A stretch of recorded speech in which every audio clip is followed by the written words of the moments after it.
Hello friends, ఎలా ఉన్నారు? నేను బాగున్నాను.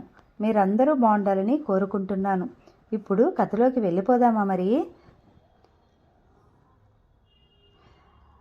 అది చూసి తట్టుకోలేక ఉదయ్ గబగబా పైకెళ్ళిపోయాడు. లలిత ఆవిడ్ని ఓదారుస్తూ కూర్చుంది. వాళ్ళు వెళ్ళగానే మహి పైకెళ్ళింది. ఉదయ్ ఒంటరిగా చీకట్లో ఉయ్యాల్లో కూర్చుని కనిపించాడు. వైషు పడుకుందా? మహిని చూడగానే అడిగాడు. మెల్లగా వెళ్ళి అక్కడే కూర్చుంది. పెళ్ళై నెల దాటిన ఆ రోజే మొదటిసారిగా వాళ్ళలా ఒంటరిగా కూర్చోవటం. ఆ రోజు మృదుల తన కొత్త కాపురం చూపించడానికి మహి వాళ్ళని డిన్నర్కి ఇన్వైట్ చేసింది. మృదు వాళ్ళ ఫ్లాట్ చాలా దూరం కాబట్టి లలిత వాళ్ళు మాత్రం అంత దూరం రావడం కష్టమని రాలేమన్నారు. ఉదయ్ మహి పిల్లల్ని తీసుకుని వెళ్ళారు. హాయ్, మీకోసమే వెయిటింగ్, రండి రండి. వాళ్ళని చూడగానే మృదు సంతోషంగా ఆహ్వానించింది. శ్రీధర్ కూడా చిరునవ్వుతో వెల్కమ్ చెప్పాడు. ఉదయ్ పక్కన కూర్చున్న మహిని పిల్లల్ని చూసి మృదు చాలా సరదా పడుతోంది. అర్జున్ అప్పటికే శ్రీధర్తో ఆటలు మొదలెట్టేశాడు. మహి, వైషును నాకు ఓసారి ఇవ్వవా? భలే ముద్దొస్తోంది. పింక్ కలర్ ఫ్రాక్లో నెత్తిమీద పిలకలతో వైషు చాలా ముద్దుగా ఉంది. మృదులకు పిల్లలంటే చాలా ఇష్టం. దాంతో ఎలాగైనా దగ్గరకు తీద్దామని ట్రై చేస్తుంది. కానీ వైషు మాత్రం మహి ఒళ్ళోంచి రాకుండా చాలా పోజిస్తోంది. అదంతే, ఓ పట్టాన లొంగదు. ఉదయ్ నవ్వుతూ చెప్పాడు. మరి మా మహి ఎలా లొంగదీసింది? టక్కున అడిగింది మృదుల. ఒక చిన్న నెయిల్ పాలిష్తో మహిని చూసి నవ్వాడు. అది మృదుదే, సన్నగా నవ్వింది మహి. అమ్మ దొంగ, అయితే నా నెయిల్ పాలిష్ వేసేసుకున్నావా? మృదు ఈ కాకలేక చుటుక్కున వైషుని లాక్కోబోయింది. అమ్మా! వైషు విసురుగా వెనక్కి వాలవడంతో ఆమె తల గట్టిగా తగిలి మహి పెదవి చిట్లిపోయి రక్తం వచ్చేసింది. ఓ గాడ్! అది చూసి ఉదయ్ కంగారుగా వేలితో గట్టిగా అదిమిపెట్టి, వైషు చూసావా, నువ్వు అలా చేస్తే అమ్మకి ఎంత దెబ్బ తగిలిందో సున్నితంగా మందలించాడు. పర్లేదు, చిన్నదేగా. వైషు ఏడుపు మొదలు పెడుతుందేమో అని భయపడింది. అప్పటికే వైషు బిక్కమొహం పెట్టి మహిని ఖర్చుకుపోయింది. మహిమ, నువ్వు దానికి మరీ లీనియన్స్ ఇచ్చేస్తున్నావు. అనుకోకుండా ఉదయ్ ఏకవచనంలోకి వచ్చేసిన విషయం అతను మహి ఇద్దరూ నోటీస్ చేయలేదు. వైషు ఇంకా అలకలోనే ఉండటంతో మహి మృదు లోపలికెళ్ళి ఇల్లంతా తిరిగి చూస్తూ వైషుని డైవర్ట్ చేయసాగారు. వైషుని ప్లీజ్ చేసుకోవడానికి మృదుల తన స్టిక్కర్లు క్లిప్స్ ఉన్న బాక్స్ తీసివ్వగానే వైషు అన్నీ మర్చిపోయి వాటితో ఆడసాగింది. మహి, బావగారికి నువ్వంటే చాలా ఇష్టం కదూ, నీతో ఎలా ఉంటారు? మృదు కుతూహలంగా అడిగింది. నువ్వేం అడుగుతున్నావో నాకు తెలుసు, ఇక ఆ టాపిక్ వదిలే ప్లీజ్, నవ్వింది మహి. అప్పుడే నాతో సీక్రెట్సా? చెప్పు. అంత హ్యాండ్సమ్ కదా, బాగా రొమాంటిక్ పర్సన్ కదూ, నిన్ను చూసి చూడగానే పడిపోయి ఉంటారులే, నాకు తెలుసు. వైలెట్ కలర్ శారీలో మెలమెలా మెరిసిపోతున్న మహిని చూసి చిలిపిగా నవ్వింది మృదుల. అదేం లేదు మృదు, ఓన్లీ పిల్లలకి పేరెంట్స్గా ఉందామనుకుని ఈ కమిట్మెంట్కి అగ్రి అయ్యాం. ఇక తప్పక మెల్లగా చెప్పింది. ఏ మహి, అంతా అబద్ధం కదూ, నా దగ్గరే కోసేస్తున్నావా? అంది మృదు. లేదు మృదు, ఇది నిజం. మేం మా పాస్ట్ మర్చిపోలేం. పిల్లలు హ్యాపీగా ఉంటే చాలనుకున్నాం. వైషు తల నిమురుతూ చెప్పింది Mahi. I can't believe it. నువ్వు సరే కానీ బావగారు నీతో లిమిట్స్ క్రాస్ చేయకుండా ఉండగలరా? ఆశ్చర్యంగా అడిగింది మృదుల. ఉండగలరు, మహి ఫామ్గా చెప్పింది. ఇన్నాళ్ళు ఉన్నారేమో కానీ ఇవాళ నుంచి ఉండలేరులే. Maybe first touch. మహి లేత గులాబీ పెదిమ ఎర్రగా ఘాటుపడి అదో రకమైన అందంతో మెరిసిపోతుంటే అటే చూస్తూ నవ్వింది మృదు. ఏయ్, నిన్ను చంపేస్తాను. మహి ఒక్కటేసింది మృదుని. మృదు వాళ్ళ ఇంట్లో డిన్నర్ అయి బయలుదేరేసరికి బాగా లేట్ అయిపోయింది. పిల్లలిద్దరూ ఆడి ఆడి కారెక్కగానే నిద్రపోయారు. మృదులది మంచి ఫ్రెండ్లీ నేచర్ కదా. మహి సైలెంట్గా ఉండటంతో ఏదో ఒకటి మాట్లాడాలని ఉదయ్ బయటకు చూస్తూ కూర్చున్న మహిమని అడిగాడు. మృదులని మెచ్చుకోగానే మహి పొంగిపోయింది. చాలా, మా ముగ్గురులోనూ అదే చాలా ఎక్కువ మాట్లాడుతుంది. మృదు ఎక్కడుంటే అక్కడ సందడే సందడి. దానికి చాలామంది ఫ్రెండ్స్ ఉండేవాళ్ళు. అర్జున్ని వాళ్ళతో ఎప్పుడూ బయటికి తిప్పుతూ వాడిని బాగా ఆడించేవాళ్ళు.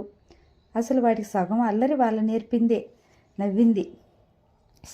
నవ్వగానే పెదవి మీద గాయం రేగి నొప్పి చేసింది. ఉదయ్ మహీని ఒకసారి చూసి కారు ఆపి జస్ట్ 1 minute అని చెప్పి వెళ్ళాడు. 2 నిమిషాల్లో తిరిగొచ్చి, మహిమ, ఈ ఆయింట్మెంట్ రాస్తే పెయిన్ రిలీఫ్ వస్తుందంటూ ఆమె పెదవికేసి చూసి చూడనట్లు చూసి కారు స్టార్ట్ చేశాడు. మహీకెందుకో మృదు మాటలు గుర్తొచ్చి ఒకసారి ఒళ్ళు జలధరించింది. ఏరా అయితే సాయంత్రం 6 గంటలకల్లా వచ్చేస్తావుగా? ఉదయ్ హాస్పిటల్కి రెడీ అవుతుంటే అనుమానంగా అడిగింది లలిత. ఉదయ్ షూ వేసుకుంటూ చెప్పాడు. అలా కాదు, సరిగ్గా చెప్పు, వస్తావు కదా? నిలదీసింది మళ్ళీ. అబ్బా అమ్మా, వస్తానన్నానుగా. అయినా రిసెప్షనే కదా, ఎంతకెళ్ళినా ప్రాబ్లం ఏముంది? కారు కీస్ తీసుకుంటూ క్యాజువల్గా అన్నాడు. నీకు నాకు కాదురా, మీ అమ్మకే ప్రాబ్లం. వాళ్ళ ఫంక్షన్ కదా మరి. విష్ణుమూర్తి గారి పేపర్లో నుంచి ఒక చొరకేశారు. ఎవరి ఫంక్షన్ అయినా మన వాళ్ళంతా వస్తున్నారు. అదీ కాక మహిమని ఎవరూ చూడనే లేదు. అందరికీ చూపించొద్దు, లలిత పట్టుపట్టింది. ఓకే వస్తానులే అని ఉదయ్ వెళ్ళిపోయాడు. అత్తయ్య పిల్లలతో కష్టం కదా, ఈసారికి మీరు వెళ్ళొచ్చేయండి. మహీకి పెళ్ళిళ్ళు ఫంక్షన్లంటే అలర్జీ, అందుకే తప్పించుకుందామని చూస్తుంది. ఇది మరీ బాగుంది, అసలు వెళ్ళేదే నిన్ను చూపించడానికి. లలిత అస్సలు ఒప్పుకోలేదు.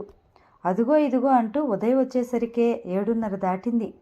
ఎప్పుడూ ఇంతే, చెప్పిన టైంకి ఎప్పుడూ రానే రాడు. ఏ డాక్టర్లో ఏం పాడో. లలిత అప్పటికే రుసరుసలాడుతుంది. రిసెప్షన్ ఏదో హోటల్లో, వీళ్ళు వెళ్ళేసరికి 8 దాటిపోయింది. అది లలిత మేనత్త తరపు వాళ్ళ ఫంక్షన్. ఉదయ్ పెళ్ళి సింపుల్గా అయిపోయింది కాబట్టి ఎలాగైనా అందరికీ చూపించాలని లలిత ఆరాటం. ఆ రిసెప్షన్కి వచ్చిన వాళ్ళతో తెలిసిన వాళ్ళంతా అసలు పెళ్ళికొడుకు కూతుర్ని చూడ్డానికన్నా వీళ్ళను చూడాలనే కుతూహలంగా ఉన్నారు. ఉదయ్ చెయ్యి పట్టుకుని గెంతుకుంటూ వస్తున్న అర్జున్ను, వైశూని నడిపించుకొస్తున్న మహీని చూసిన ఒక్కొక్కరి కళ్ళల్లో ఒక్కో భావం కదలాడుతుంది. ఇదిగో మా కోడల మహిమ, లలిత అందరికీ చూపించింది. మరి మనవని చూపించవా? కొంతమంది మొహం మీదనే అడిగారు. ఆవిడ మొహం రంగులు మారిన అర్జున్ చూపించింది. ఇదంతా మహిమ ఎక్స్పెక్ట్ చేసిందే. మొదటిసారి తమను చూసిన మనుషుల రియాక్షన్ అంతకన్నా గొప్పగా ఉంటుందని ఆమె ఊహించలేదు. నిర్లిప్తంగా కూర్చుంది. అర్జున్ వైశీలిద్దరూ ఉదయ్ కనిపిస్తే అతన్ని క్షణం వదలరు. డాడీ డాడీ అంటూ ఇద్దరూ చెరో పక్క ఉదయ్ని పట్టుకుని వేలాడుతున్నారు. Uday, you are very great, చాలా మంచి పని చేశావు. ఒకళ్ళిద్దరు మనస్ఫూర్తిగానే తనని కంగ్రాచులేట్ చేశారు. Uday, how can you? ఆ చైల్డ్ని ఎలా బేర్ చేయగలవు? వాడిని చూస్తే నీకు ఆమె ఫస్ట్ హస్బెండ్ గుర్తుకురాడా? కొంతమంది చాలా వ్యంగ్యంగా అడుగుతున్నారు. చాలామంది మహిమని చూసి ఏదో అర్థమైనట్టు సన్నగా నవ్వుకుంటూ, అయినో ఆమె కోసం ఈ చైల్డ్ని యాక్సెప్ట్ చేశావు కదూ. మహిమ అందాన్ని, అపురూపమైన లావణ్యాన్ని చూసి ఉదయ్ బోల్తా పడ్డాడని వాళ్ళకు డౌట్ వచ్చేసింది. ఉదయ్ కూల్గా వాళ్ళు ఒపీనియన్స్ని విని ఊరుకున్నాడు. ఎవరికి ఏ ఆన్సర్ కానీ సంజాయిషి కానీ చెప్పాలనిపించలేదు. మహి పిల్లలకు అన్నం పెడతానని లేచెల్లగానే అందరూ లలిత చుట్టూ చేరారు. నీ కొడుకేం తక్కువని మేం తెచ్చిన సంబంధాల కదని ఈ పెళ్లి చేశావు? కొంతమంది గట్టిగానే నిలదీశారు. వాళ్ళ పిల్లలు ఉన్నారంటూ ఎన్ని మ్యాచ్లు చెప్పినా లలిత ఉదయ్ను ఒప్పించలేకపోయిందని వాళ్ళ కోపం. ఆ ముందతను ఎలా పోయాడేమిటి? కొందరు మహి గురించి ఆరాలు తీశారు. ఏం ముంచుకుపోయిందని కక్కుర్తి పడ్డారు. పెద్దాళ్ళు బొగ్గలు నొక్కున్నారు. ఇదంతా నా కూతురు చేసిన నిర్వాకం. లలిత ఇక ముక్కు చిదింది. తన కష్టాలన్నీ ఏకరువు పెట్టి అందరి జాలిని సానుభూతిని కొల్లగొట్టింది. ఏమైనా లలిత, నువ్వు అమాయకురాలువే, జాగ్రత్త. ఎలాగైనా సవత్తల్లే, అందులోనూ కొడుకు కూడా ఉన్నాడు. నువ్వే నీ మనవరాల్ని ఒక కంట కనిపెట్టుకో. అందరూ హితబోచేశారు. వాళ్ళల్లో చాలామందికి మహిని చూసి కడుపు మండిపోయింది. అలాగే లలిత కూడా వాళ్ళు చెప్పేదానికంతా తలాడించింది. అంతే, కలికాలం కాకపోతే ఇదేం పోయే కాలం. ఓ ముసలావిడ ఫైనల్గా జడ్జిమెంట్ ఇచ్చేసింది. అంతే అందరూ ఏకగ్రీవంగా ఆవిడ మాటలకు తలాడించారు. I'm sorry Mahima.